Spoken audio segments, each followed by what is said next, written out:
Greetings everyone, and Great here with another Age of Empires 4 replay. Spawn on bottom left side is the green Zuzi's Legacy, or CrackeyHere. Spawn on top right side is the blue Mongols, who are Chadmaika. Probably.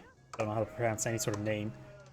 When it comes to map generation, we do have quite a bit of gold up here for the Mongols player, with the trade post here, the safer one. He is building Ovo here. A bit more stone here, and here.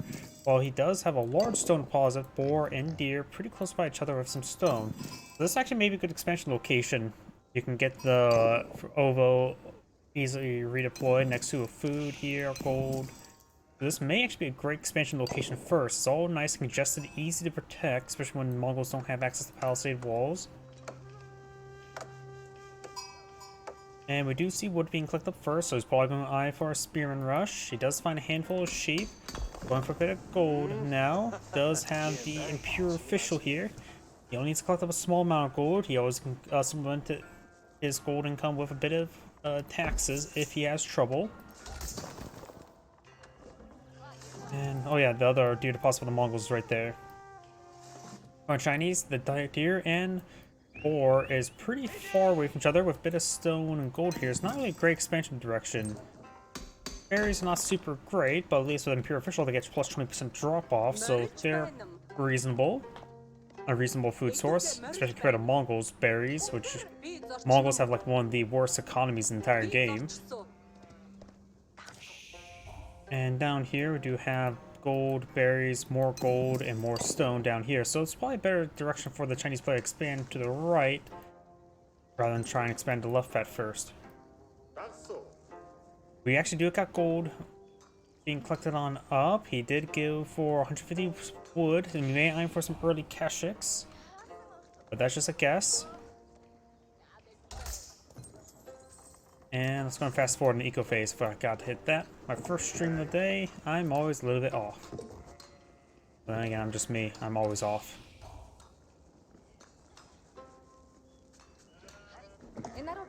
He may have everything timed out, so he gets out Keshiks pretty quickly. He has overabundance of gold now for aging up. Meditation Garden's now on the way. Oh yeah, I forgot Zuzi's Legacy. It's been a while since I last cast Zuzi's Legacy, and I forgot about the Meditation Gardens existing. So we'll get it next to gold, quite a bit of wood here, and this large berry deposit. There are 8 berry bushes here. So you probably get what, like 45 food, 25 gold, and it could actually be close to like 40 wood. This is a lot of trees. Usually you don't see people get this many trees with the meditation gardens. The Khan does take some damage there.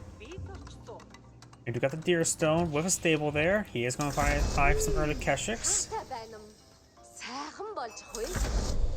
Times 2 Keshik on the way. Very, very good timing. He did have it mapped out quite nicely. And we're going to have to wait a couple moments to see the income, but it's starting to go on up. Looks like it's going to be less. Looks like wood's going to be greater than gold. It should go up to 25, if I remember correctly, or is that? No, or maybe I'm misremembering. Khan does get some damage on that scout. Does get inside town in that outpost. The Khan did regenerate a decent amount of health. Got 2 Keshiks here, so have trouble punching the way through. If he gets out blacksmith, get +1 range armor, then it would be quite decent. Chinese, and as well as Zuzi's Legacy, do have a pretty effective counter of the heavy units early on. The hand cannoneer slit. And it is 33 wood, 25 gold, and 48 food. So that is a good amount of resources. Assuming that it's not disturbed, it will provide approximately 105 resources per minute. So very, very good. Another ×2 Keshik on the way. We got some spearmen, as well as the hardened spearman research now on the way as well.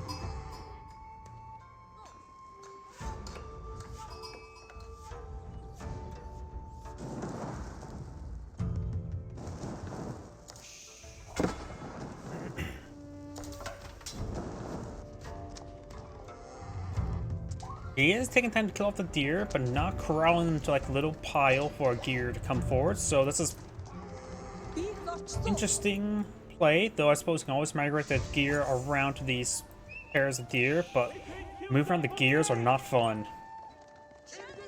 Now we do have 4 Keshiks in the field. Do have 2 spearmen deployed over here on defensive. Keshik's taking some damage. You can always back this one off and let the tower retarget. Those is going to be doing that now. This is a ranged tower. No hand cannons, so they get +1 range.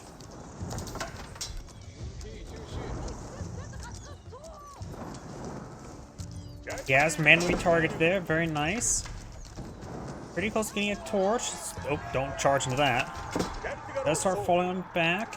Gonna be heading to the meditation garden. That's gonna be a nice little bank of health for the Keshiks themselves. These 2 wounded Keshiks just spend time and start throwing torches there. Plus, it will do economic damage behind the meditation gardens themselves. We've got now the hunting falcon there. Get a little bit of health there. Nothing too significant, but nice to have. He sells a speed arrow. Actuality, he activated speed arrow and then tried to charge back on in. Though granted, the speed arrow only lasted 5 seconds. Got fast castle for those Zuzi's Legacy. Shaolin Monastery. That'll give him some battle monks, which are a pretty good unit. They are a little bit pricey at 200 food, but they only cost food. But he can start getting the relics. Unable to get a charge there, and now these Keshiks are falling on back.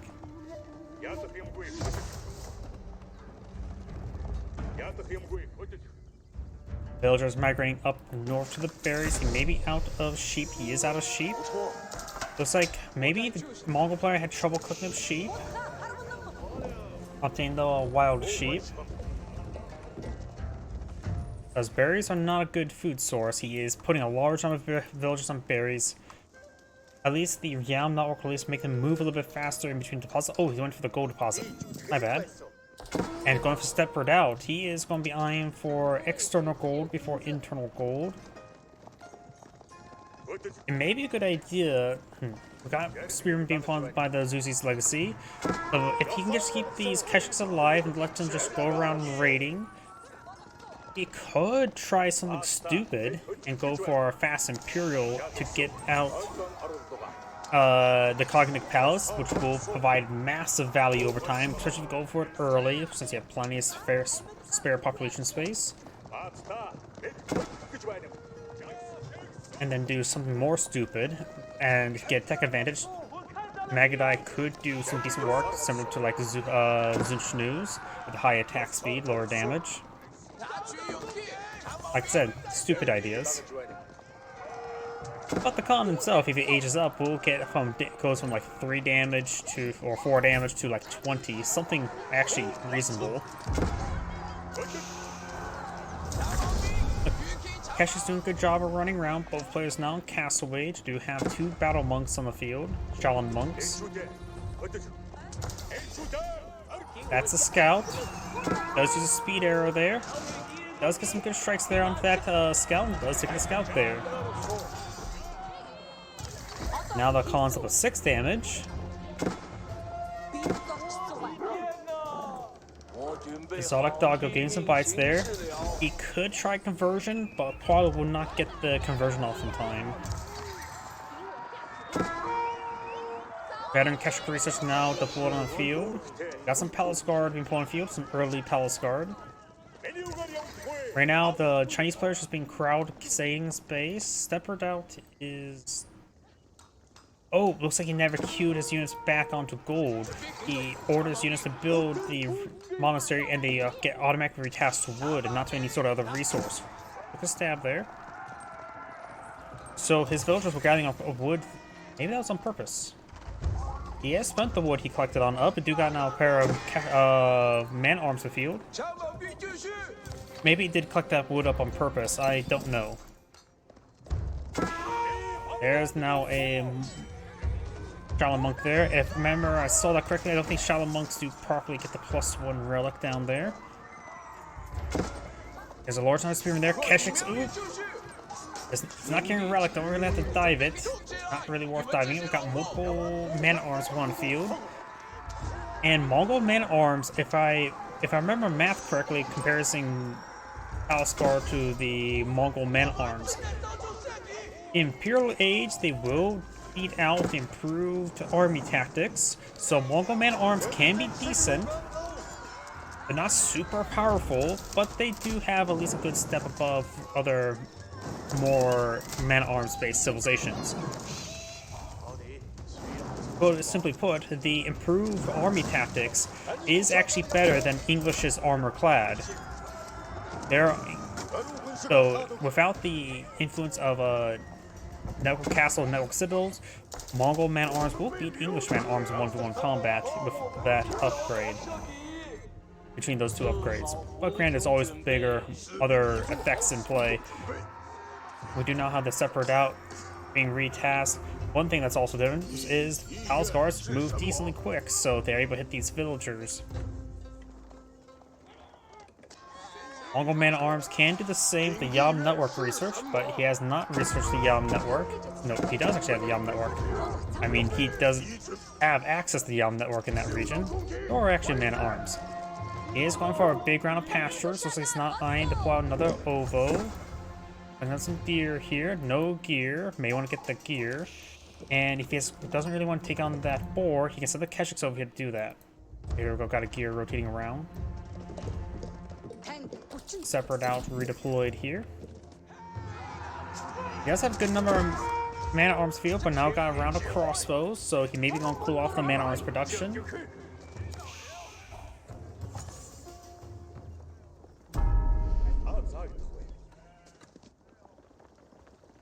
Some of those man-at-arms are actually quite wounded now. No Mongol shaman on the field, so no healing for them. Got a good number of pastures here. We've got 7 pastures. And they're all next to an ovo, so 7 times 4 is 28, so they can support a 28 villager food income. He has 31, so...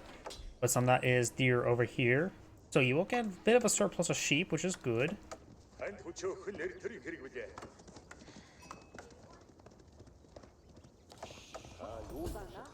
And if anybody wants to know a good way to task sheep inside the town center, micro wooden sheep to go and sort of clip into the wall like you do with most sheep in the early game. Then order your pastures to rally at that sheep that's inside the walls, and then all the sheep will actually rally to the inside rather than the outside rather than just. And you can click on the sheep better than click on the town center for rallying. Maybe I should do a YouTube video on that. A little bit of a short. I don't really do shorts at all, but maybe something I could do for a short as an explanation.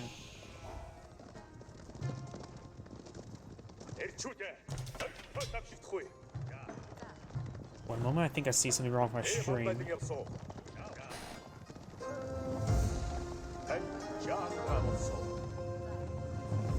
Yeah, I should fix that up. Keshik's moving around. Oh! Green has gotten professional scouts and actually is using it. Very impressive. So there's actually a pile of deer here. Oh dear. No, that joke's not going anywhere. Yeah. Green has claimed every single relic. Remember as well, the Shaolin monks do not show the +1 or +2. And he has deposit 2 in, which means 4 and 5 are right there. So there's relic number 4. He's going for Skin Monastery. Going for Wolo, which does a good job warding him away.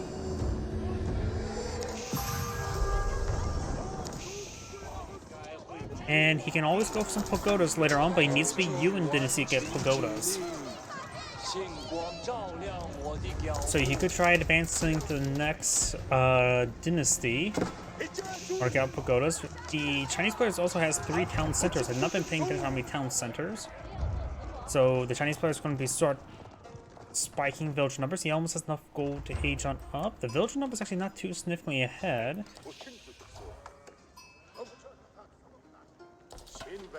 The ovo is depleted. You can always redeploy a monastery there and get the monistic shrine upgrade. Alright, decent number of man-at-arms and crossbows there. He's fighting against a good number of everything. Spearmen, palace guard, crossbows, and a couple Zinchus. But the Zinchus just 2. That may have been from what landmark was that from? I'm trying to figure out what that is. When you get a rebate on the units upon building structures. Now the meditation garden's taking some severe damage. Ah, the Dragon Tower, yep. This game mixed up with the Chinese landmarks. This is quite a bit of torch damage here. He has some crossbows to hit the units running around, so most of the meditation gardens will go down.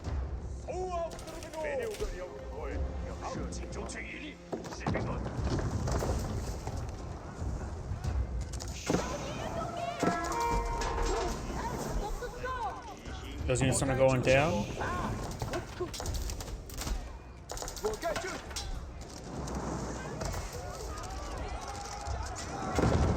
And that mark does go down, and it's backing on off now. You also got nested bees here. More of the scouts bring back some. Oh, I'm going to say bring back some bacon, but you can't pick up 4 of your scouts in multiplayer, only in the campaign. Line of walls going up for green. He maybe iron just to help keep the area secure, as well as perhaps get a trade. Now I'm taking some damage. The Mongol player is just going for straight for crossbows and man at arms, not eyeing for any sort of wood. He has the effects of the stepper out. This guy's just still roaming around in his opponent's space.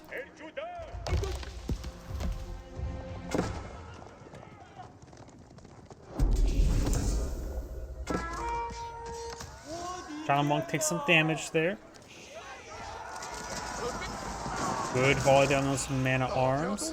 Got a decent number of crossbows here. A very good, more than just decent. Catches for running around, something to take some damage. Don't see any of them went down. Blue's backing off now. Mana arms take some damage. We got 20 spearmen, 22 crossbows for Zuzi's Legacy. The Mongol has 30 crossbows and 15 mana arms.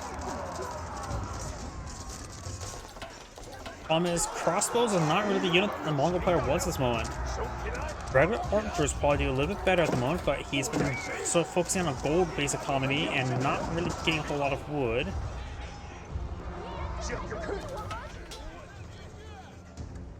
He has a good number of sheep in stockpile as well. He shall lead those sheeple to glory and not to slaughter. Some men aren't, or Nesabis there. Spearmen do get good volley onto those Keshiks.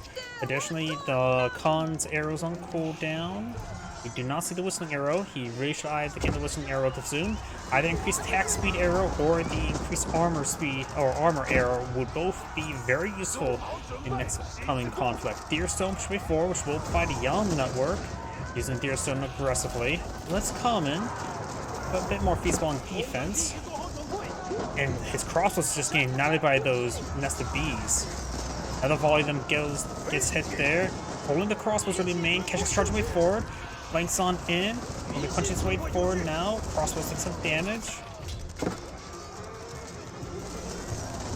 Greens have maintained great kill value compared to his opponent, but the Nesbees do go down, even out a little bit. But overall, Green's been very cost effective. Not to mention he has a better economy, so both being cost effective and better economy means you're going to be skyrocketed pretty far forward. Looks like the boars here, 7 villagers, no loom, or not loom, textiles. There's a good chance that maybe one of those villagers, or 2 of those villagers may have went down there. Steppered out, rotating around. The skier Nevin rebuilt. Oh, and yep, migrating structures are not good. The separate out's trying to set on up, but it's getting interrupted. It deploys out the gear there. On the other side of the berries, so the gold will not be actually dropped off nearby gears.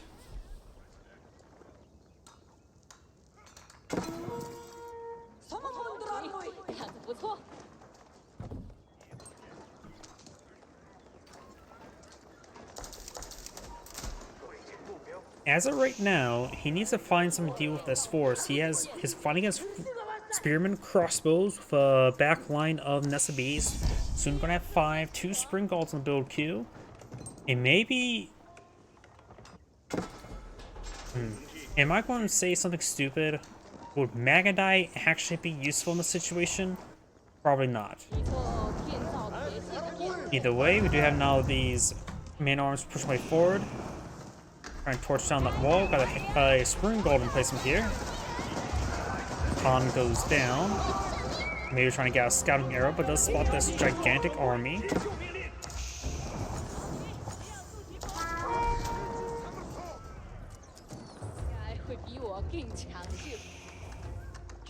Man-at-Arms back on off now. I think regular archers would do the Mongol players some good, able to hit those spearmen more effectively, hit the crossbows probably a bit more effectively.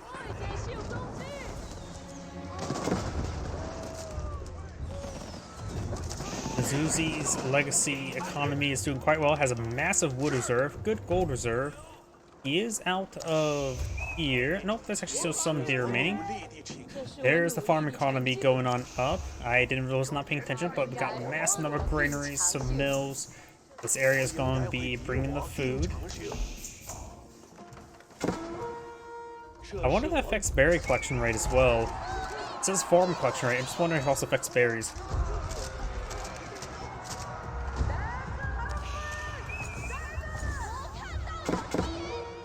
Rain splitting up his force there. Crossbows trying to engage down here. Man-at-Arms pursuing this force. 26 villagers here. Not enough storage for all these villagers.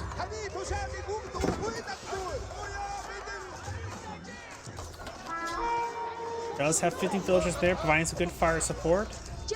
Got a bit of basic blacksmith research for Zuzi's legacy. Mongol player has range damage and melee damage. Going for their range armor now.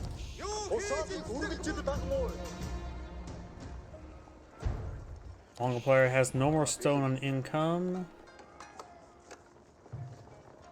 And just keeping the sheep going.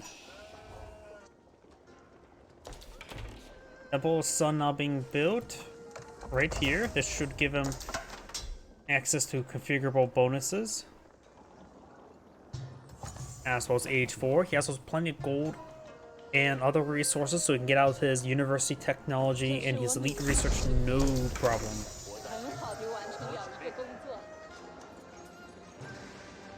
I think divine defense probably good. Gunpowder units, which I believe does include an SBs, gain +1 to range, probably would not hurt.